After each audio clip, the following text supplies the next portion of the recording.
My name is Brooks S. We're in Brigham City, Utah. I'm the superintendent for Thickener Parsons.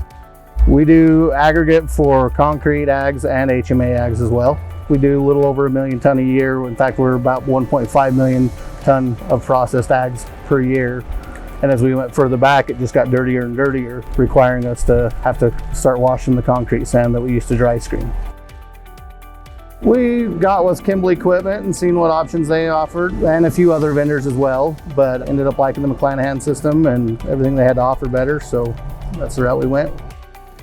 By getting the McLanahan wash plant, we were able to go from what could have been as short as 8 to 12 years. Now we should be able to get up to 15 to 20 years out of the reserves by being able to utilize all the material.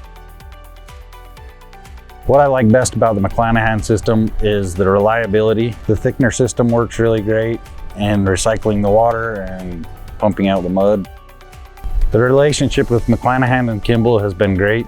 Any questions or problems that we've came across, they're quick to give us answers and help and assistance. Overall, very great service, very happy and very pleased with it.